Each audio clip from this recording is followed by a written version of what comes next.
Numéro de Femmes en Or, c'est votre magazine qui reçoit pour vous les grandes dames, les femmes au grand F, les femmes qui se démarquent dans la société, les femmes qui se distinguent dans la société, les femmes en or, les femmes qui servent du modèle aux autres femmes, les femmes leaders, les femmes intelligentes, les femmes sages. Alors aujourd'hui, nous allons donner la parole à une grande dame que vous allez découvrir. Il s'agit de Madame Olga Kavira. Madame, bonjour et bienvenue à vous. Bonjour madame. Alors, s'il faudrait savoir qui est Madame Olga Kavira. Alors, qui suis-je? Oui, qui suis-je? Une grande question vous est posée là. Oui, oui. Alors, je suis Madame Olga Kavira Kinyamusitu, Oui. Maganga qui est le nom de mon époux. Oui, Je suis épouse, je suis mère. ok. Je suis enseignante d'université aussi. Oui. Je suis enseignante-chercheur à ISIPA, où j'assume de cours des génies logiciels, administration base de données, Oui. modélisation. Oui. Déjà, à travers ces cours, vous comprenez que je suis informaticienne de De formation. formation, ok. J'ai fini à l'est du pays Ok. et présentement, je suis conseillère du ministre du numérique, le professeur Désiré Cachemire Colangel et Bérande, Ok. où je m'occupe de tout ce qui a trait aux applications et au contenu. Ok. Alors, moi, je ne sais pas à quoi m'atteler d'abord. Vous êtes enseignante, professeure. En tout cas, bravo, félicitations d'abord. Parce que Merci. généralement, on voit les hommes qui sont professeurs d'université. Il y a très peu de femmes, hein. Je ne sais pas si c'est juste une impression, hein. Est-ce qu'il y a beaucoup de femmes professeurs d'université comme vous? Pas beaucoup, hein, surtout dans mon secteur, pas beaucoup. Ok. Pas beaucoup. Moi, je peux dire que j'ai hérité ça de mon père, qui fut c'est un héritage aussi. je peux le Donc dire ça ainsi. s'est transmis aussi, hein. Oui, ça dépend. Ouais. Ça dépend. Mes autres sœurs et frères n'ont pas fait ça, mais moi, Ouais. j'ai eu ça de mon papa qui fut préfet des études, qui fut enseignant, chef de division de l'enseignement au Nord Ouais. Kivu. Et j'ai eu ça comme ça en terminant mon cycle de licence. Mhm. J'ai été retenue comme assistante. Ouais. Et j'ai donné des cours difficiles, comme les gens peuvent le dire à l'époque, des cours de statistiques en Des première. cours compliqués. Un peu oui, un Mhm. peu oui. Appropriés Cours aux hommes, là. on peut le dire ainsi, mais bon, c'est vrai, dans mon histoire, j'ai fini seule comme femme Ok. dans mon auditoire. Oui. Nous étions une vingtaine et j'étais la seule femme. Ok. Non pas parce que les autres avec qui j'ai commencé ont démérité, mais je dis toujours à mes étudiants, ça fait partie de mon histoire, le Seigneur l'a voulu ainsi. Ok. Voilà. Vous n'avez pas des complexes quand vous enseignez, hein? Pas du tout. Un pédagogue, c'est celui qui transmet une certaine connaissance, pas besoin d'être complexé. Ok, Pas du très tout. bien. Vous êtes aussi conseillère au sein du ministère du numérique avec l'excellence et Bérande, c'est ça? Très bien. Alors, comment vous êtes parvenu à arriver jusqu'au ministère du numérique? C'est juste par méritocratie ou bien par relation, connaissance? Par méritocratie. Méritocratie. Alors, je fais partie d'une ASBL qui s'appelle Réseau des acteurs du numérique, Ok. où je suis la vice-présidente du conseil d'administration, à côté de mon collègue Kilapi et les autres, Tony et Arsène. Et nous avons reçu quand le président a décidé de scinder les secteurs du numérique Ok. ou des télécoms en deux. Nous avions, par la petite histoire, le ministère de Pétentique, Poste Télécom et Nouvelles Technologies. Oui. Et quand on a eu le gouvernement de l'Union Sacrée, on a scindé ces ministères en deux. Oui. On a d'un côté le ministère de Pétentique et le ministère du numérique. Alors le réseau RAN a organisé des réunions avec les deux ministres séparément pour donner un peu la vision du RAN sur l'écosystème numérique, l'écosystème télécom. Et nous avons eu des recommandations. Et c'est là où j'ai connu le professeur Bérande. Et il a organisé des interviews à son cabinet. J'ai participé comme tout le monde, puisque je voulais donner ma touche à ce grand voyage qui est la transformation numérique du pays. Ok. Et j'ai été retenue. Ok. J'ai été Donc retenue. c'était par méritocratie. Voilà pourquoi on vous a invité aujourd'hui dans Femmes à Nord, parce que vous avez mérité cela. Alors avant d'aller plus loin, j'aimerais savoir quels sont le ministère du numérique, c'est un nouveau ministère. En bref, quelles sont les prérogatives de ces ministères? Alors le ministère du numérique, comme je l'ai dit, il a été créé avec le changement par la vision du chef de l'État, si je peux le dire aussi ainsi, et avec la venue du nouveau gouvernement de l'Union Sacrée dirigé par aujourd'hui son Excellence le Premier ministre Samalou Condé. Oui. Et en janvier 2022, nous avons eu l'ordonnance sur les attributions. Et cette ordonnance sur les attributions fait du ministère du numérique les conseillers techniques en matière du numérique du gouvernement de la République. Okay. Et cela suppose que le ministère du numérique, qui accompagne la vision du chef de l'État de faire du numérique un levier de transformation, mais également de bonne gouvernance, et a pour mission principale, outre la gouvernance numérique, a pour mission principale de conduire la transformation numérique de l'économie nationale, mais également d'encadrer la donnée, si je peux m'exprimer ainsi. C'est un peu comme si nous étions sur le boulevard du 30 juin et que le ministère des Pétentique serait le ministère en charge de la chaussée, de l'éclairage public, et vous, maintenant, de la signalisation. Et nous sommes le ministère qui encadrerait les passagers dans les véhicules qui doivent traverser. Vous voyez un peu. Donc vous êtes tout proche de la population. Vous voulez moderniser les choses, c'est ça? Le ministère de Pétentique également, oui, puisque c'est le ministère de Pétentique qui prend en charge de façon simple les télécoms, l'Internet, etc. Mais nous sommes au niveau de la donnée. C'est-à-dire, aujourd'hui, si je dois aller sur Facebook, sur Twitter, sur les plateformes, si je dois obtenir, par exemple, un casier judiciaire, je passe par une plateforme. Quand nous allons demander les visas, on nous demande de remplir des formulaires. Nous sommes en charge de toutes ces questions-là. Nous sommes en charge de la cybersécurité du pays. Vous voyez un peu. Alors, nous devons faire en sorte que la donnée soit disponible, elle soit fiable, elle soit sécurisée. Mais en fait, c'est un ministère qui est très peu connu du public. Et vous avez, comme qui dirait, du pain sur la planche. D'abord, en ce qui concerne le changement des mentalités de Congolais. Bon, j'aimerais d'abord savoir, Madame Olga Kavira, comment vous allez procéder? Bien, qu'est-ce que vous avez déjà fait de concret? Alors, Son Excellence Ebérande a répondu à cette question dans l'émission Redevabilité qui avait été organisée lors de l'an 1 du gouvernement Sama. Et nous sommes un nouveau ministère. Comme vous l'avez dit, c'est le tout premier ministère du numérique dans le pays. Le tout premier en RDC. Donc, c'est que du nouveauté. Le professeur Dr Ebérande est le tout premier ministre du numérique du pays. Alors, nous avons, en 2019, l'écosystème a participé à l'élaboration de ce qu'on appelle le plan national du numérique. Sous la supervision du conseiller spécial Migisha à la présidence, puisqu'à cette époque-là, nous n'avions pas encore un ministère du numérique. Et ce plan national qui repose sur 4 piliers, entre autres les infrastructures, les contenus, les usages applicatifs, la gouvernance et la régulation, donnait déjà la vision sur laquelle nous voulons lancer les pays dans la transformation numérique. C'est un peu comme la stratégie nationale dans le monde du numérique et englober les télécoms et le numérique. Il était maintenant question d'avoir des actions et des projets bancables, budgétisés, avec des deadlines d'exécution. Et c'est le travail que Son Excellence Ebérande a fait. C'est de rédiger ce qu'on appelle aujourd'hui le programme de transformation numérique de la RDC, qui part du PNN et qui essaye d'instaurer déjà la stratégie de transformation numérique sur 5 secteurs. Les finances, l'identité digitale, l'identité numérique, la santé, l'éducation et l'administration. Et c'est sur ces secteurs-là que nous avons ciblé une 50aine de projets. Alors, ces projets, cette feuille de route de 52 projets exactement a été validée en Conseil de ministres, approuvée le 24 décembre 2021.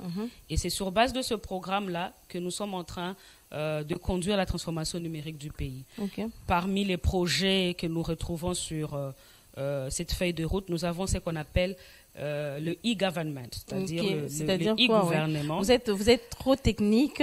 Il y a André qui vous suffit. Ah, mais ça c'est quoi? En fait, vous pouvez considérer les e-gouvernements ou les e-administrations comme étant l'administration en ligne, comme étant la gouvernance électronique. C'est possible aussi de faire ici en RDC. Oui, mais nous y arrivons, madame. Je vais donner les grandes composantes. C'est que nous aurons une plateforme.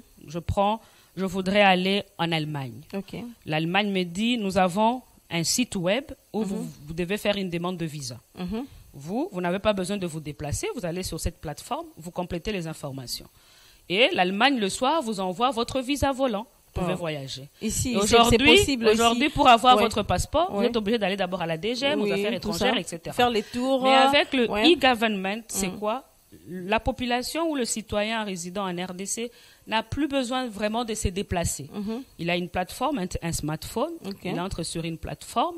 On peut l'appeler guichet numérique du pays, et il peut commander son permis de conduire, il peut payer son GoPass, il peut payer son casier judiciaire, il peut faire une demande de visa, il peut faire une demande de passeport. Et aujourd'hui, nous sommes en train de travailler avec les sectoriels pour élaborer des cahiers de charges sectoriels, puisque vous êtes en train de constater que le numérique étant transversal, nous ne pouvons pas tout faire. Le ministère du numérique donne la gouvernance et la politique numérique, et à chaque sectoriel de numériser son secteur. Alors, cette commission de e-Gov, ou bien cette plateforme de e-Gov, a été mise en place pour permettre à ce que nous participions à l'assainissement du climat des affaires. Vous savez que nous faisons partie de beaucoup d'études de la Banque mondiale et des FMI, où nous devons assainir le climat des affaires, et sans l'utilisation de l'outil numérique, on ne peut pas y arriver. On ne peut pas, en tout cas. Voilà, on peut pas y arriver. Ce n'est pas aussi notre culture, c'est ça aussi les problèmes. Oui, dans la stratégie du ministère du numérique, nous avons cette grande mission de mettre fin à la fracture numérique. Nous avons un taux de pénétration d'Internet de moins de 20%. Alors, nous sommes obligés de passer par des grandes campagnes de sensibilisation. J'ai des collègues qui passent dans d'autres chaînes pour parler aussi de ce programme de transformation numérique. Et nous pensons que tout est question de le vouloir. Le ministère des Finances... Le vouloir au niveau de la population. Parce que les politiques ont déjà donné un temps. Le chef de l'État a dit, moi je veux faire du numérique un levier d'intégration. Le Premier ministre l'a repris dans son programme du gouvernement. Il l'a présenté à l'Assemblée nationale. Et le ministère du numérique, en tant qu'opérationnel dans ces secteurs, a aussi mis en place des politiques et des stratégies pour permettre à la population de se mettre à jour. Puisqu'aujourd'hui, la population congolaise, elle est jeune. Et nous supposons que nous pouvons passer par cette jeunesse pour capitaliser la transformation numérique du pays. Nous passerons aussi par l'administration. L'administration doit être rénovée. Vous avez même vu l'intitulé de la fonction publique a changé. Oui, le rajeunissement, tout ça. Oui, c'est devenu le ministère de la fonction publique et modernisation du service public. Cette modernisation passe par l'intégration de l'outil numérique. Par l'intégration de l'outil. Donc vous allez passer dans chaque ministère pour des formations, tout ça. Essayer de voir comment fonctionne ces ministères. Avec la réforme de l'administration publique, nous avons déjà des directions qui ont en charge les nouvelles technologies, qu'on appelle les DANTIC. Direction d'archivage des nouvelles technologies. Donc vous êtes en communication avec ces directions. Nous avons des points focaux numériques dans chaque ministère, et la plupart des fois, ces points focaux sont des responsables de ces DANTIC. Puisque le ministère du numérique, ce n'est pas un monstre qui va aller se dupliquer dans chaque ministère. Non, c'est un grand travail. Nous devons passer par les structures existantes, et la réforme de l'administration fait que nous avons ces structures-là, les DANTIC. Et nous passons par les DANTIC pour arriver à installer points focaux, c'est ça. Oui, ce sont les DANTIC, là, les gens écrivent, mais c'est quoi encore les directions d'archivage de nouvelles technologies et de l'information ont désigné des agents qui sont considérés comme les points focaux numériques. Dans chaque ministère. Dans chaque ministère. C'est sûr, on peut vérifier, on verra que c'est vrai ce que vous dites là. Vous pouvez. Vous pouvez. Dans chaque ministère. Mais sinon, il n'y aura pas de perte de documents, des dossiers. C'est un travail. L'archivage même est à déplorer en RDC. Si, c'est un travail qui s'est fait. Vous savez, madame, aujourd'hui, si l'on vous envoie de l'argent sur M-Pesa, bien sur Airtel Money ou bien... C'est le travail du numérique. Non, je donne un exemple. Vous allez courir dans un shop pour retirer cet argent. Mais si l'on vous dit payez votre impôt via une plateforme, payez votre électricité via une plateforme, vous allez créer comme tout Congolais. C'est pas notre culture. Oui, alors nous sommes en train... C'est ça le problème. Nous sommes en train de permettre à ce que l'État congolais s'aligne sur la liste des pays innovateurs, mais aussi des pays hautement numériques. Et c'est un challenge pour un pays de plus de 20 provinces, 26, pour un pays de plus de 145 territoires. C'est un grand challenge, un pays continent. C'est un grand challenge. Oui. Et on ne peut pas tout embrasser au même moment. C'est là que je vous ai dit, les programmes de transformation numérique partent d'abord sur 5 secteurs. Les autres secteurs vont s'ajouter au fur et à mesure. Le secteur de la santé. Il y a un projet qui va permettre à ce que nous ayons la télémédecine, que nous ayons les dossiers patients. Oui. Okay. Le secteur de l'éducation. On peut prendre rendez-vous même de loin, en ligne. Tout ça, oui, en ligne. Nous voudrions à ce qu'il y ait des laboratoires scolaires dans les écoles. Nous voudrions qu'il y ait la bibliothèque numérique dans les écoles. Vous comprenez? Oui. Le secteur des finances. Déjà, le ministre des Finances a continué le projet avec les régies financières. Isis Régie, interconnectée au logiciel de Logirad qui est à la DGRAD. Vous comprenez que c'est toujours le numérique qui intervient. Vous avez les secteurs de l'administration publique. On a commencé l'enregistrement biométrique des fonctionnaires. En tout cas, ça, c'est un coup de chapeau. C'est un logiciel qui est installé là-bas. C'est toujours le numérique, vous comprenez. Vous avez les secteurs de l'identité digitale. Il y a un grand projet qui va aussi commencer. Donc, nous y allons petit à petit parce que les Français ont raison de dire qui trop embrasse mal étreint. Donc nous sommes obligés d'aller d'abord. Petit à petit que l'oiseau fait son nid, c'est ça le problème. Mais il faut du moins que les gens comprennent. Moi, mon problème, c'est les petits peuples, c'est la population. Est-ce que du moins, parce qu'il y a des gens qui m'écrivent pour me dire, on ne sait pas l'importance de ces ministères, donc on ne saisit pas cette importance, donc on vous sent pas. C'est ça le problème, Madame Kaviera. Comment vous allez procéder pour convaincre cette population? On ne va pas en vouloir à ceux qui ne sont pas les actions du ministère du numérique. Le Congolais a le plein droit de critiquer qui il veut, puisque c'est cette critique qui permet de jauger aussi notre stratégie sur terrain. Alors, nous allons aller sur toutes les classes de la population. Très bien, oui. Ça ne sert, le IGAV n'est pas que destiné... Même dans des provinces. Oui, même dans les territoires. Quand ces gens-là qui ne savent même pas utiliser Internet. Oui, parce qu'ils vont passer par le USSD. C'est-à-dire que vous pouvez avoir la possibilité de composer un code, un peu comme nous composons le code pour vérifier les mégas ou les crédits. Vous pouvez aussi avoir le même système. Vous composez un code et vous dites non, payer facture régie des eaux. Cliquez sur 1, cliquez sur 2 et on interroge c'est un peu comme nos bouquets là, pour se réabonner. C'est toujours la numérique. Oui, madame, c'est la même chose. C'est la même chose. Et nous y allons secteur par secteur. Étape par étape. Et pour cela, nous devrions d'abord avoir un cadre légal qui nous autorise à cela, à le faire. Un cadre légal, c'est-à-dire? C'est-à-dire une loi, une législation qui vous protège, qui permet à ce que vous payez votre abonnement Canal+. L'abonnement ne passe pas. Vous vous plaignez chez qui? Service client de Canal+. De Canal+. Voilà, on vous dit non, ça passe pas. Vous faites quoi? Vous êtes obligé de vous déplacer. Oui. Or, allez réclamer. Canal+ vous dit non, nous on n'est pas au courant de ça. Vous allez porter plainte. Quelle est la base légale qui vous permet, vous, ayant payé votre facture par M-Pesa ou par Orange Money, d'aller vous plaindre? Il y a le message, non, qui revient. Si vous n'avez pas cette notification, vous avez activé, vous n'avez pas reçu la notification. Vous allez bondir. Ou bien on vous a usurpé votre identité sur Facebook, par exemple. Oui, surtout ça aussi. Quelqu'un a utilisé vos informations, vos données à caractère personnel. On a besoin de lois pour cela. Alors, on a déjà la loi des télécoms de 2020, c'est à saluer, qui aborde déjà ces questions de données à caractère personnel, de données de cybersécurité, mais pas en profondeur. C'est là que le ministère du numérique a travaillé sur ce qu'on appelle le code du numérique, qui est un assemblage de plusieurs lois, entre autres la loi sur la protection des données, sur la cybersécurité, la loi sur les échanges électroniques, les activités numériques. Et nous avons fini l'élaboration de cette loi. Nous attendons que seulement cette loi soit débattue à l'Assemblée nationale. Ça va permettre à ce que nous puissions assainir même les champs d'application dans le secteur du numérique. Ça va permettre à ce que l'entrepreneur dans le secteur du numérique. Nous avons beaucoup de start-up dans le secteur du numérique, ceux qui fabriquent des applications, qui les vendent aux supermarchés, qui les vendent aux pharmacies. Mais comment ils se retrouvent? Comment on protège les start-up? Vous comprenez? C'est toutes ces questions. Ils ne sont pas protégés. Il n'y a pas une loi qui définit un peu. Ils sont certes régis par les petites et moyennes entreprises, etc. Mais il faut une loi spécifique dans les secteurs du numérique, comme on a une loi spécifique dans les secteurs des hydrocarbures, de l'environnement. On a une loi dans les secteurs des télécoms et éthique. Mais nous n'avons pas une loi spécifique dans les secteurs du numérique. Puisque nous avons maintenant un portefeuille, il nous faut réfléchir sur ces technologies qui avancent. Vous comprenez, le numérique, c'est un monde changeant et nous devons nous adapter à ce monde-là. Alors, qu'est-ce que je veux dire par là?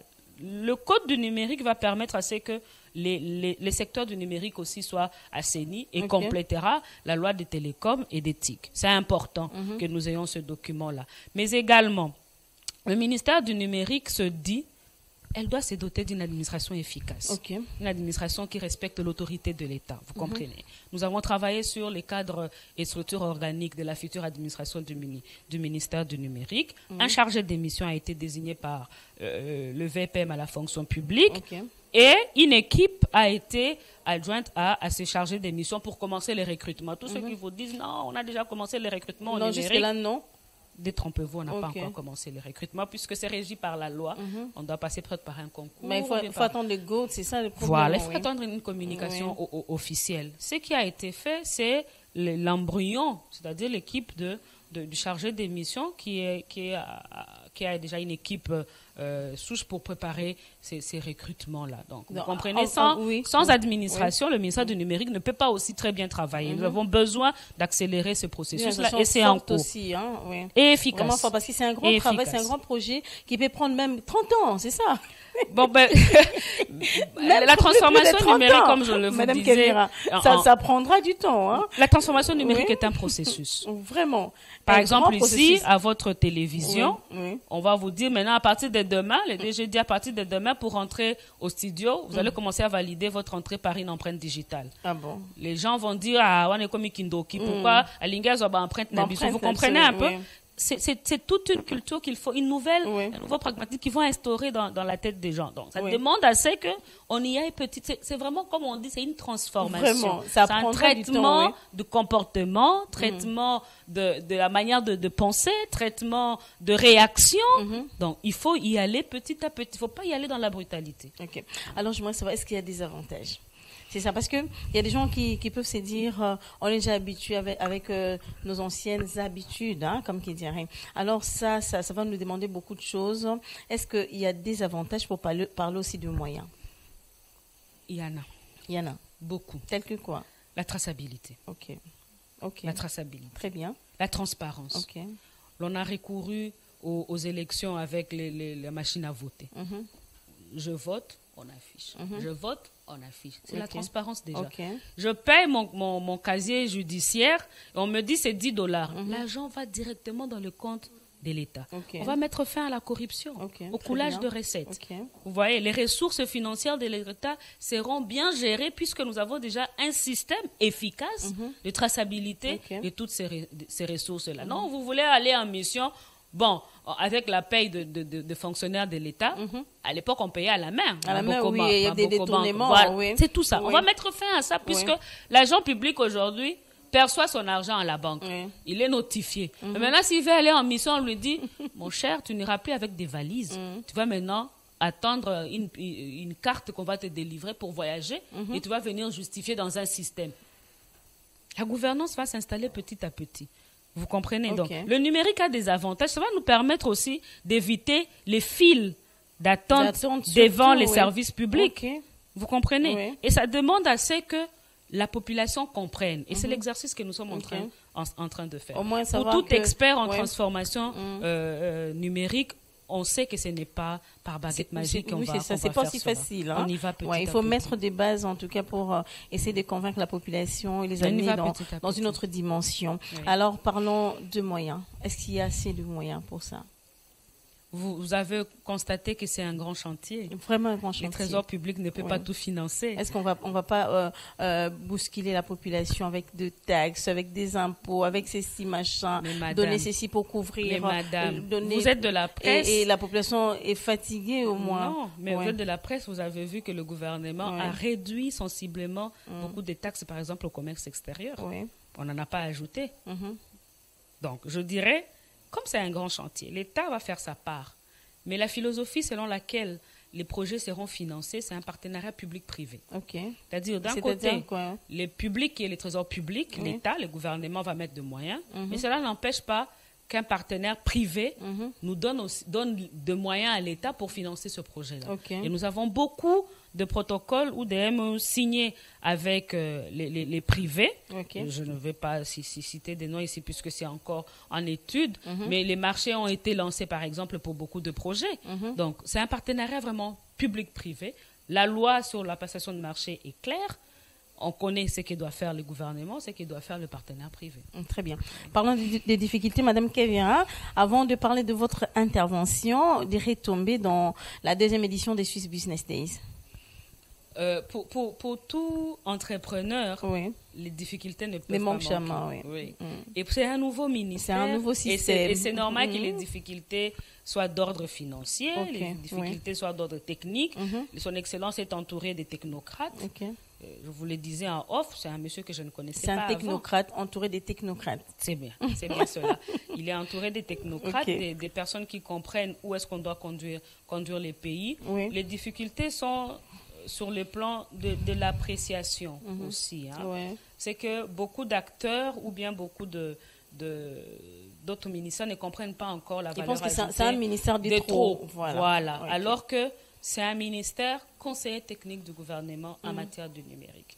Et nous sommes en train d'y aller petit à petit et de façon pédagogique. Parce que vraiment, vous comprenez que c'est des notions pas encore connues au Congo.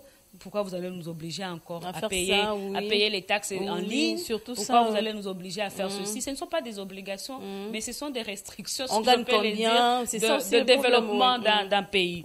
Aujourd'hui, si on veut que la RDC soit considérée comme la Russie, la France, ou je ne sais pas, les grandes nations qui dirigent ce monde, nous devons emboîter les bas du numérique. L'Estonie, aujourd'hui, c'est un petit pays, mais qui est à 90% numérisé. Numérisé, modernisé, un petit pays, mais tout est numérisé. Un pays de 4 millions d'habitants, mais je vous assure, toutes les démarches administratives sont en ligne.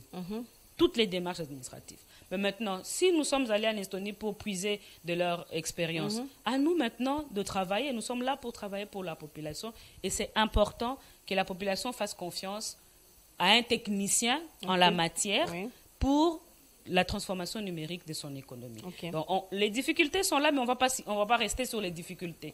Puisque quand je voudrais construire une maison, je sais que je dois acheter un terrain, je sais que je dois avoir un architecte, je dois avoir un designer, etc. C'est la même chose. Nous considérons le Congo comme étant un chantier à construire. Vaste chantier à construire, il y aura des blocages, il y aura des difficultés, mais on va se surpasser. Parce qu'on voudrait voir un Congo connecté. Un Congo nouveau, connecté, numérisé. En paix, numérisé. Alors, Madame Olga Kevira, j'aimerais savoir, est-ce qu'il y a des avancées? Je vous ai suivi lors de la deuxième édition de Swiss Business Days. J'ai apprécié votre intervention. Est-ce qu'il y a quand même des avancées de relations entre la RDC et la Suisse?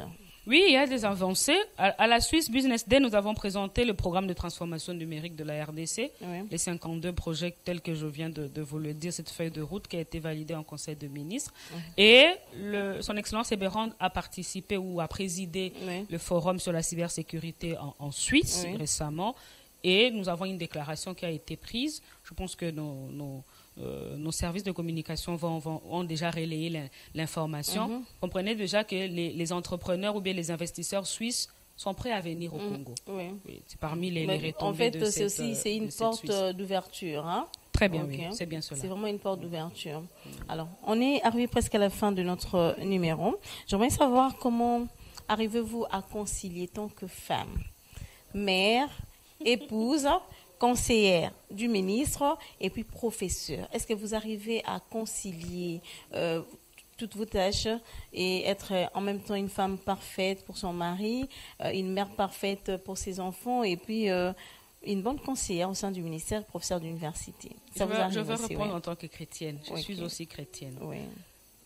J'aime bien un grand saint de l'église où je prie, l'église catholique, qui dit « Partout où tu passes, laisse une bonne empreinte ». C'est très important. Et c'est ce que je fais. quand je suis au bureau, je m'arrange de laisser une bonne empreinte. On peut avoir des couacs, mais le plus important, c'est de se dépasser. C'est un peu aussi comme une garde-robe dans la maison, dans la chambre. Vous savez qu'ici, vous avez rangé les ceintures, là-bas, vous avez mis les pantalons, là-bas, vous avez mis les cinglés, etc. Vous ne pouvez pas tout ouvrir au même moment. Donc, quand je suis enseignante, je prépare très bien mes cours. Quand je suis épouse, je suis une femme très soumise à mon époux. Quand je suis mère, je suis tendre, un peu dure, mais je suis mère. Vous comprenez? C'est question de savoir concilier toutes ces casquettes-là. Et c'est important. Et je trouve que c'est le meilleur boulot au monde que d'être mère, épouse, enseignante, etc. C'est le meilleur boulot au monde puisque partout, je suis dans l'éducation, je suis dans la pédagogie, je suis dans l'enseignement. Et je m'arrange à ce que, c'est une grâce que j'ai reçue de par ma famille, de me contenter de ce que la nature me donne, de ce que le Seigneur me donne. C'est vraiment une grâce que j'ai reçue de l'éducation de mes parents. Ce n'est pas facile, je ne veux pas vous le cacher. Facile, ce n'est pas facile, c'est beaucoup d'organisation, et parmi mes grands adages que j'ai dit même à mes étudiants, la vie c'est un algorithme, c'est-à-dire c'est une suite d'instructions. Je dois savoir qu'après ici, je dois faire ça. C'est un peu comme aujourd'hui, j'ai mis dans mon agenda, je dois être à l'émission avec madame, je dois être à la réunion telle. C'est question de faire suivre très bien les instructions. Vous avez commencé à la primature, vous descendez au ministère, tout ça. Voilà, c'est question d'organisation. Oui, d'organisation. Merci beaucoup, Madame Kevira. Votre mot de la fin, du moins pour aujourd'hui. Mon mot de la fin, je vais l'adresser aux jeunes. Pourquoi ? Parce que notre population, la population de la RDC est vraiment jeune. C'est les jeunes qui vont permettre à ce que la transformation numérique de ce pays s'accélère et se fasse dans de bonnes conditions. Que ces jeunes soient innovants, que ces jeunes ne soient pas des freins dans le développement du pays, que ces jeunes ne vivent pas des antivaleurs, puisque ce sont les valeurs qui vont construire ce pays. Mais également que nous fassions confiance à la technocratie que nous sommes en train de côtoyer dans le gouvernement. C'est très important, puisque si vous ne faites pas confiance à celui qui vous dirige, il ne saura rien faire. Il sera entouré des gens qui ont une dent contre lui, qui ne lui font pas confiance. C'est important. C'est important que nous donnions chance à cette transformation numérique, que nous laissions à ce que le pays expérimente ce que les autres pays ont eu à bâtir en ce qui concerne la démocratie, la gouvernance, la transparence. Donc, et tout cela demande à ce que nous nous aimions, demande à ce que nous mettions chacun, pas besoin de faire tous la politique ou bien de faire tous l'enseignement. Chacun, là où il est, peut faire le meilleur de lui-même. Peut donner le meilleur de lui-même. Merci beaucoup, Madame Olga Kevira, d'avoir répondu à notre invitation. C'est à moi de vous remercier. Vous m'avez invité, vous avez insisté. C'est vrai que je vous l'ai dit, c'est ma première fois. Ma première fois de prendre le micro. Une première fois. Oui, mais pas la dernière. Baptême des feux. Merci beaucoup. Nos compliments au ministre du Numérique, Eberhard Kolongele. Merci, ça va arriver. Voilà, Madame, Messieurs, nous avons eu l'insigne honneur de recevoir pour vous Madame Olga Kevira. Elle est conseillère au sein du ministère du Numérique, ministère dirigé par son Excellence Eberhard Kolongele. Ensemble, nous allons parler de la numérisation de la RDC, un Congo nouveau, un Congo fort dans les futurs, après 30 ans, 50 ans, 20 ans, à l'horizon 2023. Il faut rester optimiste. Restons optimistes. Voilà, j'ai dit merci à l'équipe qui m'a accompagnée. Merci Andrick, merci à toi. Merci à Sacré, hein. J'ai pas oublié, Sacré. Je te remercie. Merci aux doyens, merci à la Zigma Kukula. On va se retrouver prochainement pour un autre numéro. Si vous avez aimé cette émission, dites merci au directeur général, Odon Pambou. C'est lui le concepteur de toutes les émissions. À tout seigneur, tout honneur. À très bientôt. Bye bye.